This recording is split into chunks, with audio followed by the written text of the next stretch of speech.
YouTube, what's going on, everybody? How y'all doing? Welcome. Thank y'all for pressing that thumbnail. Thank you for joining me today. To all of my subscribers, welcome back. And to all of the people who've never ever heard of me before, welcome. And hopefully you will hear enough value today to where you want to come back and join the family. So all of the people that know me and understand and are already subscribers, y'all know I don't like to get long-winded with the introductions. I love to get right in and make sure I'm not wasting nobody's time. Y'all time or my time. Y'all see the title, so y'all know what it is. Y'all can see why I got this big smile on my face. Saving. You save money, money saves you. And before I even get started with that, let me go ahead and get this. We got it, y'all. jbwaters.com. Go tap in with the book, y'all. Go tap in. It's available now. You can get it from the website just to support the kid, just so I can get some subscriptions from y'all, as in, getting your email address and getting your information. I'm not spam. I'm not the spammy type of guy. Really just to give y'all updates, give y'all some insight on type of giveaways and sweepstakes that I'll be doing, book giveaways. I'm doing to the point so I want to buy people stocks and just a lot of things I want to give away. So I can do that by way of subscribing to the website and getting the book from the website. There are other options to purchase it as well through Amazon. If you don't feel like going through that, I do have my disclaimers and all the processes of purchasing books from the website and supporting the kid. But Money Isn't Art is available on there, y'all, for y'all to go cop and get it. Talking about saving and Have Your Happiness is available as well. And so Successful Self-Talk. So we got 3 books available for y'all. All for y'all to purchase. Got that out the way. Now let's get down to it. Saving. This has become Better, More Money. To the website, not website, but the channel where we focus on financial literacy and financial independence by way of becoming a better person. So on this channel, in this family, we promote people getting money, but getting money by becoming a better person from the inside, becoming better at your skills, becoming better at your house, becoming better in your relationships, overall becoming better and leading that to money and having more money, which leads to more freedom and options. So let's get down to it. Saving. Y'all know me. I always like to break stuff down and understand why. Identifying why. So as y'all can tell, the first part of this become better, more money when it relates to saving is why. Why save? Why is saving important? Why should I save? Why am I not saving? But why? So we're going to let's just put, since we already know what it is, I'm not going to put become better and put the title. We're just going to break the points down. And I want to get this thing done under 30 minutes. Oh yeah, make sure too, I got to say this. Y'all go make sure y'all go check the playlist out too. Because I'm building this playlist out just to give y'all availability to what I think if you watch these and take this journey, there's no way if you follow what's in them, you will not become a better person, first of all, because that's the most important thing in my perspective. But at the same time, there's no way you cannot have more money, as in a better job, as in a better wage, as in understanding more ways to hustle, but turning hustles into lucrative businesses. Because that's what it is. Like if you hustling, you're using a lot of your energy and that's not the goal. Your freedom and to get your time back is the goal. So to learn how to hustle, but to turn your hustle into a business, to something that you can be passive and not have to worry about that. So the first thing is why save? Hopefully I write it big enough. But like I said, y'all, I want to get this done in 30 minutes and kind of got sidetracked. But go check out that Become Better at Sobriety. That was a video that I think got me shadow banned. It only has 15 views. But I think it's very, very important, y'all. It was over an hour, and I said in the video I knew it was going to be long. But I don't like making videos that long just because I like to get it in and get y'all the details and the information with brevity. Just me learning and y'all learning together with me about understanding how to translate knowledge from my mind into people to where it's quick and y'all get it still. But also being able to make sure y'all walk away with something that's valuable. And I think that can be done for the most part within 30 minutes, 45 minutes. But some things take more than that. So that one is a long one. But I promise you, if you are somebody that wants to start your year off just falling back on how much smoking you may be doing, how much drinking you may be doing, I think that one could be beneficial for y'all. So I'm going to put that in this little card up here. And y'all go check that Become Better at Sobriety out. All right. So why save? Why save? Like we think about saving and most people think about saving from a perspective of like, is it important? Why should I do it? The first thing I learned about saving is saving saves you. And that's like exclamation mark. I ain't even gonna say period. The first thing I learned about saving is saving saves you. It's important to save because they say, hey, it's a savings account. But I think sometimes we really forget what the word saving means. Saving you, making sure that you are protected from things that may arise in the future. It's your own level of insurance. It's your own level of saying, hey, if something goes in this direction and I feel like I'm on the right path, but something that's uncertain may come up, I will be saved from that because I saved money for that situation. So I think the first thing to understand why it's important to save is to understand that when you save, that saving is going to save you from a physical problem, save you from a mental problem, save you from an emotional problem. So let's put that there. Saving saves you from mental, physical, emotional, and we'll squeeze financial problems. Or let's put this, problems eases the effect. Do I do an A? I always get confused with effect. I'm an author and I still get confused with that. So let's just say it not necessarily saves you every time, but it eases the pain from the effect of what may happen to you from a mental level, from a financial level, from a physical level, from an emotional level. For example, you may say, you know what?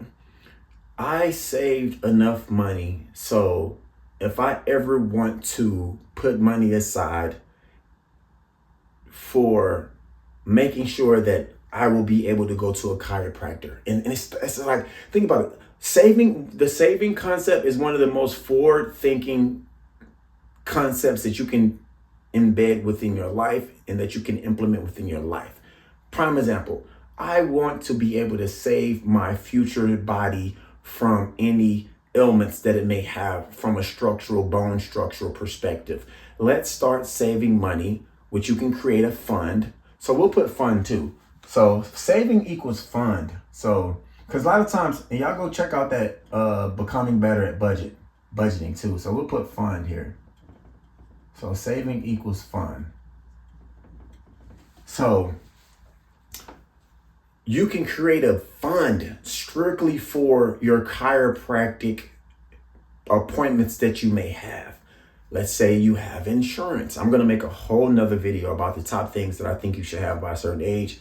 Health insurance and a job that offer those is one. So y'all be on the lookout for that one. But for now, y'all go make sure y'all tap in. I'm gonna put that at the end, the Become Better at Financial Budgeting. I think that's a really, really good one. I got a lot of good traction from that one. But you can create a chiropractic fund that say, you know what? I will take $5 from every paycheck, $10 from every paycheck, and I will put towards my chiropractic copay. If I have insurance, then let's say my copay is $15. That's how much mine is. Let's say copay is $20. Cool. That means it only take you 3 checks to get your one chiropractic one. Now, you already have this habit of building up your fund for your chiropractic appointment. So it might just start off where you only have to have one chiropractic appointment paid for per month. But if you're focused and you know why you're saving, then you'll be even more motivated to go get the money to increase that fund. So now you say, you know what, I'll take that and I'll double that and I'll take $10 a month. $10 of every paycheck, and I'll save that and put that towards my chiropractic appointments. Now I have 2 chiropractic appointments. So now I'm increasing the chances that my body will be better from a bone structure perspective, like I mentioned, when I get older, because I know when I get older, my back start hurting, your knees start going out. That's for everybody, y'all. So that's why I think saving is one of the most forward-thinking concepts that you can implement within your life, because it is saving you from the heartache, saving you from these things that could potentially happen, but also not necessarily saving you every time, but for sure easing the effect of the pain that's related to any type of thing that's involved with what I just said: emotional, physical, financial, and or mental. So that's the first thing, just to bang it out. Why save? Saving saves you. Just to be basic. We don't have to make it more complex. We don't have to make it more like, I need another reason. Like, if you want to live and you already have the mentality to want to live, then of course you're going to think about, okay, how can I save myself and stay alive? And I think it goes back to, once again, the plug to become better at sobriety, because a lot of people really don't want to live because people are taking actions that don't promote life.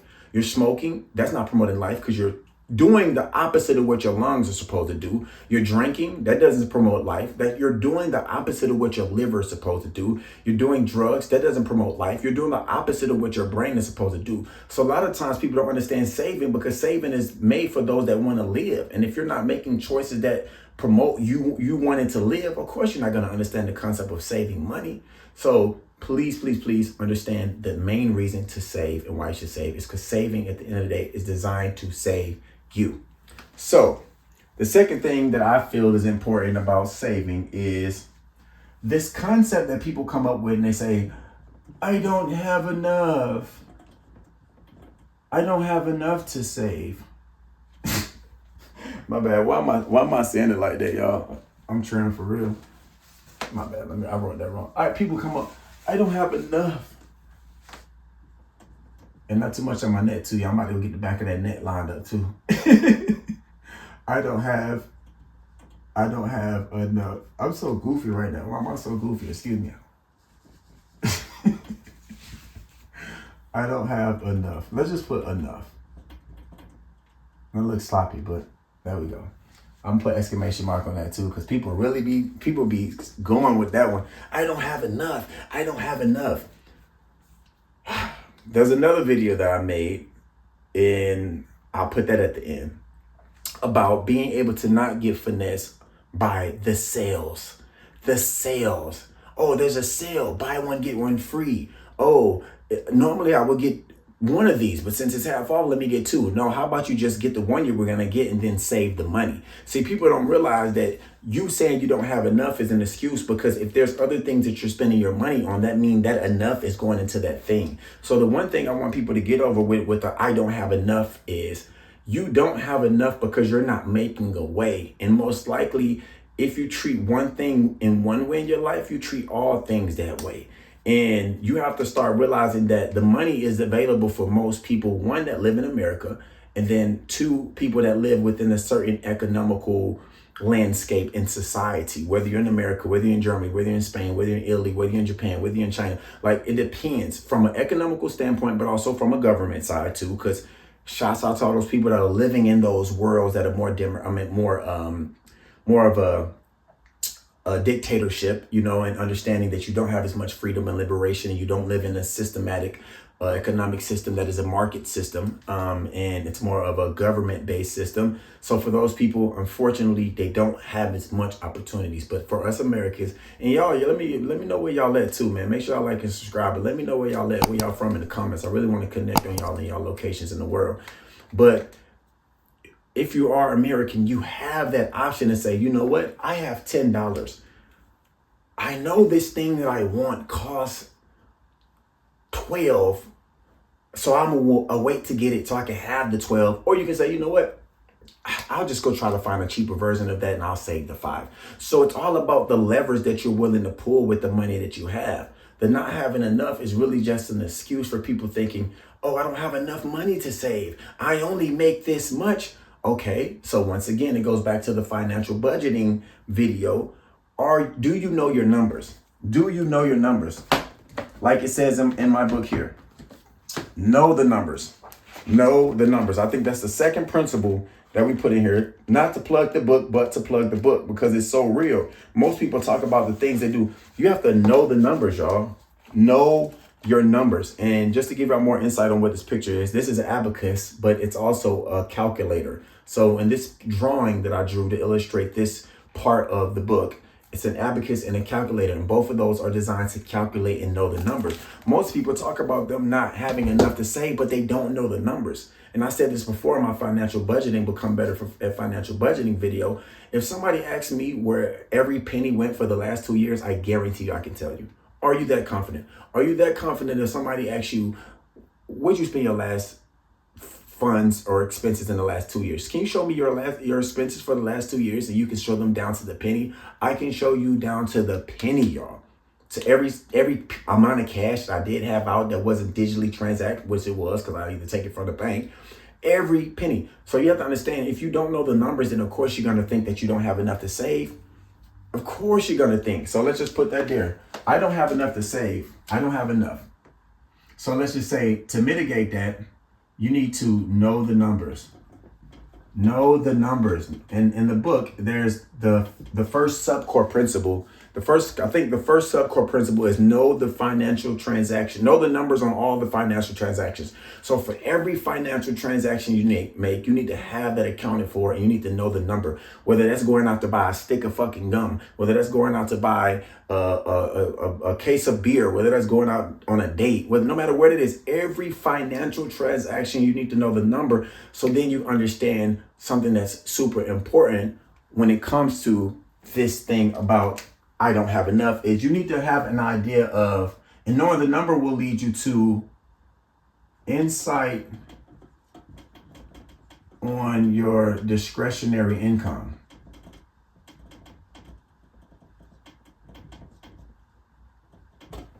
So knowing the number will give you insight on how much discretionary income you have, which is how much all the money that you have left over for investments and for savings once your bills are paid and once your debt is paid down and once you've got all those main structural things taken care of for your financial landscape. So knowing the numbers will lead you to that number of, this is how much discretionary income I have. And then you can start realizing, okay, I have $5 a month to save. I don't care if you're saving a quarter a month. Start somewhere. And if y'all know me, y'all know how I feel about the physicist side of looking at the world through the lens of a physicist. You know, that's just a physicist, quantum physics enthusiast that I have in me, to look at the world from a microscopical level, from like a molecular level to the smallest. Like, you know what? I might not be able to save $1 a month, but I can save a quarter. I can save a penny. That's why still to this day, I pick up pennies. Albeit I know more about pennies than the average person does, that you can actually have some pennies that's worth hundreds of dollars, $50, which I have some, but I still pick up pennies for the sake of just implementing that level of wanting to be able to save all the way down to the molecular level, all the way down to the penny, up to 1,000, up to 10,000, up to 100,000, etc. So the second thing that you really need to understand is to get out of your mind the I don't have enough to save. If you're thinking that you don't have enough to save, that means you have too much to spend, because that means you're spending too much money. You're spending money in places that actually could be your savings. And I still to this day take a look every week. I'm like, where can I cut back at? And then I make an excuse. So this is another thing. Stop making excuses for your expenses. So I'm going to say unnecessary. Stop making excuses for unnecessary expenses. Excuse the chicken scratch, y'all. And I got such crazy handwriting. I mix cursive and regular, forgot what it's called, regular writing in together for the sake of writing fast. But stop making excuses for unnecessary purchases or financial transactions. We all can do it. We all can psych ourselves out and finesse ourselves and be like, man, I gotta have this. I gotta have this. But if you go back to what saving is for, and it's meant to save you, and if you want to live and you want to be taken care of in the future, then you need to think about, you know what? Am I spending money that my future self can't afford to spend? Am I stealing from my future self? Spending money you don't have is like stealing from your future self if you can't afford to spend yesterday's money.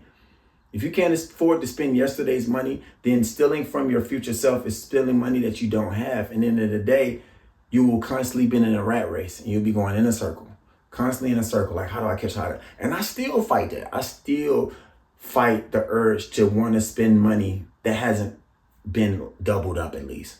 And I'm getting to that point. I'm like, okay, first of all, if I can't spend half of what's already doubled up, then I'm bad. Like if what I want to spend costs 10 and I can't buy it times 2, then I don't need to buy it. Because that means I'm stealing from my future self. So I'm still to the point to where that's the higher level, but the lower level of that is like, am I spending money that's not even in my possession yet? Like you're counting funds for like your check and your check hasn't come yet, not knowing that something might come up in between the time that your check is deposited into your bank account and when you really start accounting for the money, which is something I'm still working on, y'all. I'll be like, nope, I don't got the money. The money ain't mine. I can't count for, like, still, literally to this day, I'm still working on that. Because what we do is we don't understand the connection between ourselves, our future, our energy, our money, the transactional side of money when it relates to energy and our emotions, all things that are talked about in the Money is an Art book. But understanding that, hey, I don't want to borrow from my future self if I can't afford to live off of the money that was made months ago. That's when people are like, man, they got old money. It's like, bro, I'm still spending money from 1995. That's how you need to be. Oh, man, I'm still spending money from 2012, bro. Like, I'm still spending money from 2022. I'm still spending money from, y'all get what I'm saying. So get out of the mentality of saying, I don't have enough. That is going to always keep you from never saving, because you're making excuses and you're creating a paradigm and you're creating the narrative for you to never want to save in the first place. So the third thing is understanding, pay yourself first. This is one of the biggest things, and I'm sure if y'all know about financial literacy, you probably heard all of this. Pay yourself first. Pay yourself first. Pay yourself first. So pay yourself first is so important because you got to realize, and this is something that Grant Cardone said, and I thought about it, but I love hearing things that people say, and I thought about it, but the perspective they put it in makes it just put like a little, it seals the deal for me. And hopefully the things that I'm saying, y'all are thinking about already, and like, it's not too new, but the way that you put it, Julian, the way that you put it, Waters, is, it made it seem so much more real to me, and it's so much more clear than it was before I was thinking about it on my own. And Grant Cardone says it's like, everybody has your money. Everybody has your money. Everybody has your money, but you also have everybody else's money. And your money is not even yours. Like they say in Richest Man in Babylon, George S. Clason. Y'all go check that out too. Books in Bed, Richest Man in Babylon. Y'all go check that out as well. I got to get back to those too. I definitely got to get back to the books in bed. Reading the books for everyone. But he says that only a small percentage of the money that you make is yours. So you got to realize, it's like he said, Grant Cardone said, like, everybody has your money, but you have somebody else's money. So if you're paying the light bill, then you have the light bill. The money that you have is actually the light bill company's money. It's not yours. If you go into Kroger's, if you go into, Publix, whatever your grocery store is in your neighborhood, Albertsons, I think, is a similar thing for Kroger's and other places I've heard. If you're going to Albertsons, then Albertsons has your money. That's not even yours, because you have to go make a transaction, because it's all transactional. It's value. You have the money. They have the value, as in the food, the things that you want to purchase to put in your fridge and in cabinetry and all of that stuff. Everybody else has your money. If you have a phone bill, T-Mobile, AT&T, Network, Metro, whatever it is, those people have your money. Or should I say, you have those people money because you're going to make a transaction with them.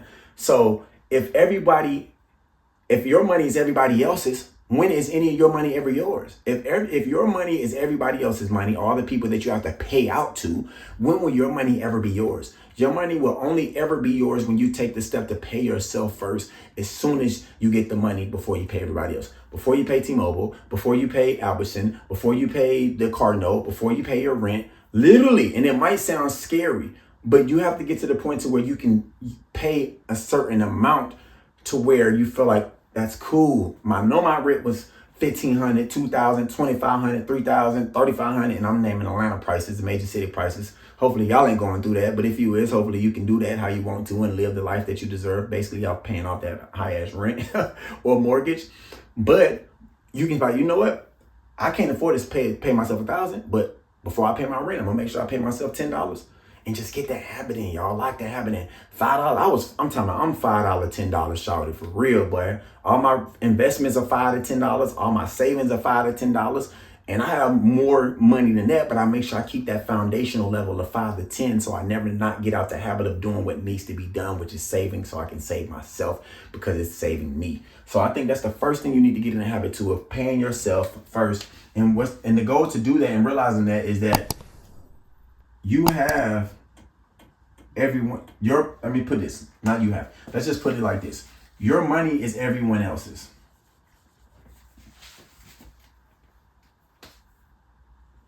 And y'all got the example, but we'll just put your money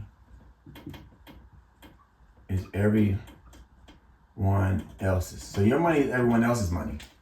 So if your money is everyone else's money, when will your money ever be yours? When you decide to pay yourself first.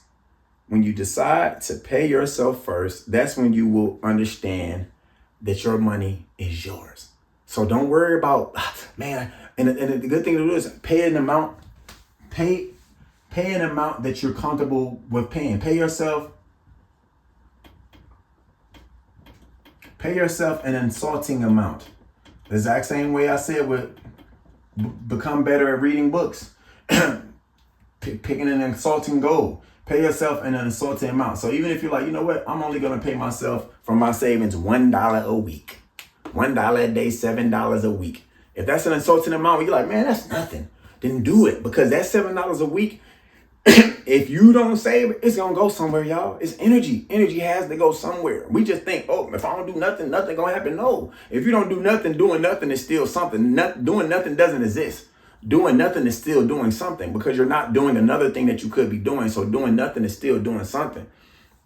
So understand that if you don't pick a number, the motherfucking marketplace is going to pick a number for you, because you're going to eventually be like, okay, damn, I got to go buy this. You're going to get the urge to buy something. So if you don't go ahead and put that $7 up that you might think is insulting, and make sure you make that transaction to pay yourself first, when you step outside or when you go online into the digital real estate world, you're going to realize that the marketplace is going to demand that $7 up out you if you don't have discipline. I promise you that. And if you don't believe this, which I'm sure you believe this, then look at your current situation. And for all the people that don't need this video, fuck it, show your boy love and then tell somebody to watch it that you think need it. That ain't going through this, but I went through this, and everybody I know that didn't really get the master plan and understand the game went through this too. So the next thing I want y'all to understand is seeing the power behind your savings groups. So me, I tell this to my kids. I be like, look, y'all, saving groups is important, because you have to figure out, again, why you're saving, but what you're saving for, as in, what is these savings going to? How is these savings working? So some of these things going to make sense to you. You probably heard before, and some of them probably not. So savings groups. So the first savings group, I'll write them all out at once, because I think we got one more thing and we'll be able to fit that in there. Y'all know I'll be using the whole board. So the first one is called the fuck it bucket, which I learned this from my my ex. Shout out to you. If she ever watches this, she know who she is. I love learning about money from women. I love it. It's super sexy. But that's another story. Okay, so so I got 5. I know that's hella scratch, but I need to get it in there for me so I can explain it to y'all. So the first one is called fuck it bucket. Like I said, I know that's super chicken scratch.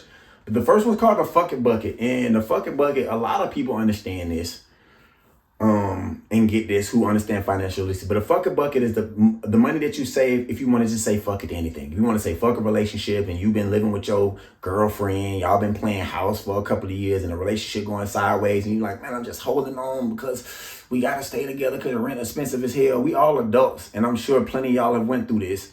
That fuck it bucket, you're like, well, shit, I ain't got to hold on to this shit because I got money saved to my fuck it bucket. If you like, I'm tired of my job, I don't want to deal with my job no more, fuck it. I can just go ahead and get a new job, or at least look for a job for 3 months before I start to actually get back into the marketplace and start seeing what's out there for me to get a new job. You can say fuck it bucket. So I'm sure y'all get the concept. Fuck it bucket is the bucket of money that you can save, or you can just say fuck it to anything that's not fitting you in that time. The next thing is in your investment bucket. I'm going to do a whole nother video for Become Better at Investing, but I'm really treading thin on introducing investment in my strategies for y'all, because I just wanted to be good, but I also wanted to realize, y'all, this is something that you should be able to want to pay for, because all the good investment stuff is game that you should be like, I'm paying something for this, because you ain't going to ever invest if you're not feeling like you're paying for it, because you won't know the point of doing it. But as I said, the second bucket is the investment bucket, the bucket that you can invest into, whether it's securities, whether it's bonds, whether it's yourself, whether it's entrepreneurship, whether it's an endeavor with you and your friends, an investment to where you feel like, if I put this money in, this is going to build me something that can give me some return on my time, energy, and my money at a later date. And like I said, I won't go into different investment vehicles and all that stuff. But like I said, just you need to have a certain amount. Now, your allocation for this, which I'll talk in a second, I'll wrap it up really quickly, will be determined off of a couple of things. The next thing is, of course, your emergency funds, your regular savings bucket, the bucket they say, oh, if a tire pop out, I got $30 saved for that. And because people are not realizing you're getting to a certain level to where you have to be able to think about what if something goes sideways, y'all. Fuck taking these goddamn revenge, what they call it, revenge traveling trips. You taking a revenge traveling trip that cost $3,000 and you was out there for 2 weeks, but then you came back and then realized you didn't have enough money to fix a damn leak that came into your house, or a tire that popped off, or your alternator went out, or something crazy. And now you're like, well, damn, I can't. I went out of town. I got all these damn pictures to show for it. But, and if you ain't no hustler that know how to flip that and I got these pictures, I'm going to sell them, I post it. Like, if you don't know how to make something out of that experience, especially if it wasn't intended for you to profit off of, and it was just an experience that made you feel tickled in the inside of some shit, then you're going to be down bad. So emergencies is not necessarily just the money that can go towards like a car note or a tire or something that's going wrong, but it also can be emergency for yourself, a health emergency, self-care emergency. Let me just put money towards my chiropractor copay so I can know that this is an emergency just in case I'm starting to feel bad, a knee go out or something. You good. If you got kids, oh Lord, we ain't even gonna talk about that. You got kids, your kid gets sick, you gotta take some days out of work, you gotta go. It's so much, y'all, that you have to think about money, energy, time, attention. Attention equals money, money equals value, value. All of these things are equivalent to each other. So that emergency bucket. And then last but not least, for sure, is the love life, the bucket that you just save for money. So you're like, man, I just want to do nothing. This is the vacation bucket. The I love life. This is my I love life bucket, man. I just want to go travel, sit on the beach. I just want to, go get a nice little picnic with me and my shorty. We going to go down to, Piedmont Park. If you're in Atlanta, we're going to go down there and catch a vibe. So like spend it because you're still accounting for those things and you're saving. Man, I'm going to go out and learn a whole new craft. Or just, I do something. I want to go to Spain and learn how to speak Spanish for a month. You feel me? And just be in fully immersed in the culture. That's the I love life, where you ain't, it most likely, hopefully, it has something to do with becoming better. But if you just feel like saying, fuck it, like just a man, I love existing. This makes me feel like I have no worries. Because at the end of the day, what's the point of becoming better if you're not becoming better internally? You just feel like, man, life's worth living. You know what I'm saying? Because we got to get back to the point to where we just can wake up and be like, man, life is worth living. And we also got to realize we adults too, and this shit is hard. Because it was meant to be hard, because it's all about who you become in the process. But at the same time, we have to understand how to feel empowered from the inside out to be like, man, you know what? I just want to say fuck it today. I want to say fuck it. I don't want to do nothing. I just want to, splurge on DoorDash, Uber Eats, and watch a show. And just watch. And to people like me, that sounds like a luxurious thing because I'm a boss and I be working all the time and my mind is built a certain way. But for some people who really don't have their life in order, that might be like an everyday weekend for them. You know what I'm saying? So I have to put that out there and not dissing people that's at that level, because that's just the life you want. Then you more than welcome to have that. You know what I'm saying? But these are the fucking buckets. These are the saving groups that you can have. The fucking bucket invest, no reason bucket. Oh, excuse me. I skipped the no reason bucket. My bad, y'all. I'm tripping. My bad. The no reason bucket, because I love that one. That's the one I talk about my kids' mom. The no reason bucket is one of the most powerful ones, because at the end of the day, saving saves you, and you need to have a no reason bucket because you just need to save money for the fuck of it. You just need to save money just because. And I got so many no reason buckets. I'm talking about in hard assets, as in silver and gold and copper. That's my savings. It's like I'm just putting silver, gold. I put money here, put money there, like treasury bonds. I got all type of savings where I'm just like, I don't even want a reason to save. Because at the end of the day, when you look up and you think like, damn, I put $5,000 in my no reason bucket and it's just there. When will you ever not need $5,000? There's billionaires who love the game so much and they don't look at money as being something that they need. It looks at something that's provided because they provide needs for others. They're like, shit, I'll take $5,000. If $5,000 mean that I created this new business and I did this amount of sales and it led this amount of people's lives changing, I'll take the $5,000. So even a billionaire gonna take $5,000, and it might not seem like they won't, because they might go buy their wife a Ferrari, or go buy their wife some, Montclair or some Hermes or something, but it still shows the value of receiving and how important receiving is in comparison to somebody else saying, you know what, I don't even know why I'm doing it. I don't understand why I need to save this money. it's a part of you. It's so easy to do. So yeah, my bad for skipping the no reason bucket, bro. I tell my kids all the time, y'all just put it up. Y'all don't need a reason. You don't need a reason to save money. Just this is I don't have a reason. So hopefully y'all got that one. And then the last thing, y'all, is understanding the importance of, let me see, number 5 here. Let's see. Number 5 is, my bad, y'all gotta pull this back up. It got dropped down for a second. Number 5 is tools and resources. Y'all know me with the tools and the resources.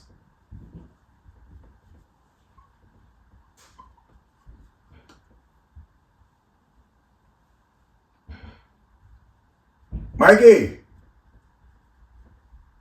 My little boy here, man.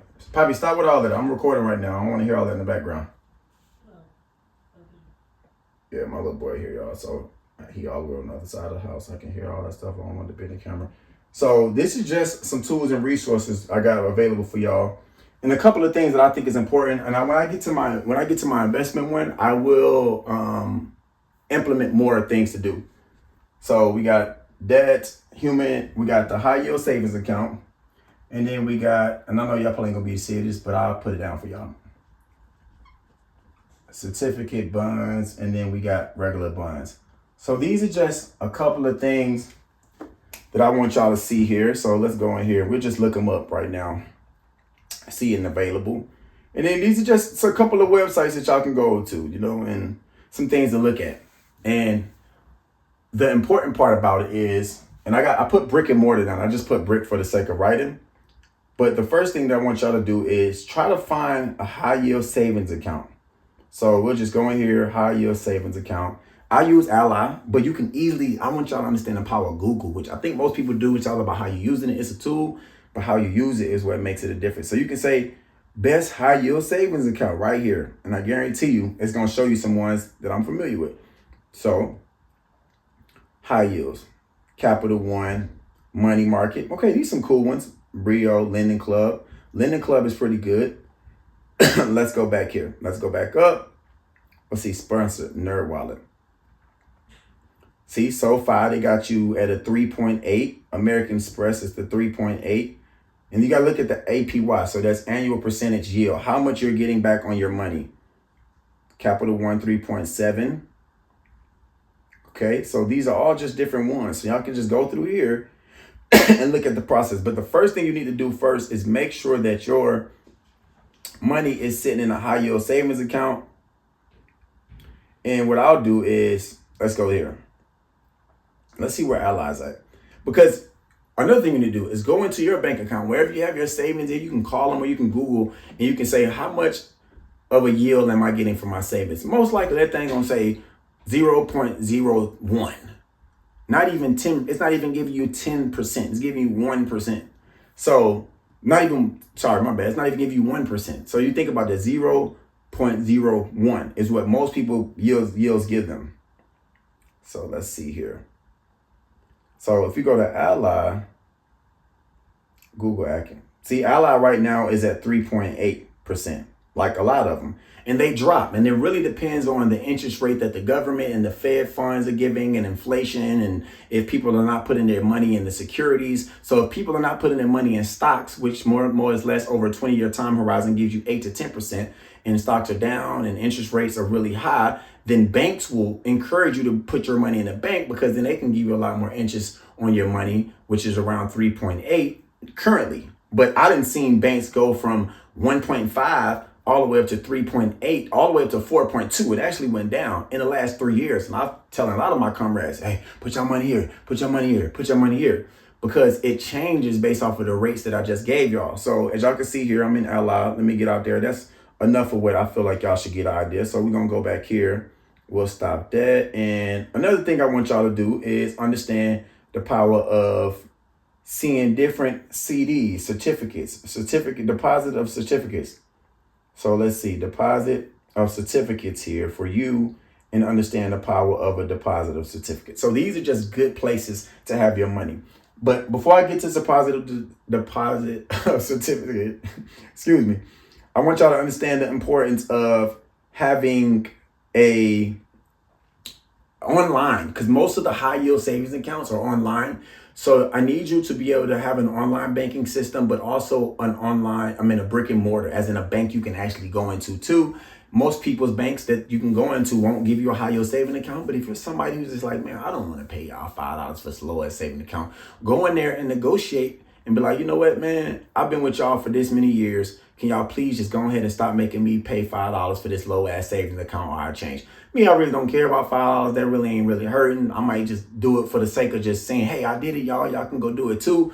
But if you feel like you're really getting in the game and you want to put that $5 towards something, or save it and start your saving and let that $5 be your saving, then go into the bank and be like, look, y'all, I've been banking with y'all for a while. Can y'all please, take this fee that y'all are charging me to have a savings account out? Because, it's not really, y'all not really giving me no return on my money. So look, they got some CDs here. So look, I don't know why it's looking crazy, but as y'all can see here, Ally, let me refresh this. Ally has a CD right now for 4.05, and CDs are designed for you to have them for a small amount of time. So maybe like 6 months, a year and a half, and they're just certificates of deposit that you give the bank, and then they hold your money for a certain amount of time for a certain amount of an interest rate that they give you, a APY, annual percentage yield on your money. So at the end of the day, saving, like most other investment vehicles, is designed to make sure that your buying power is protected over a certain amount of time, which I have a whole nother video for later on the importance of buying power. So let's just see what they got here for high yield CDs.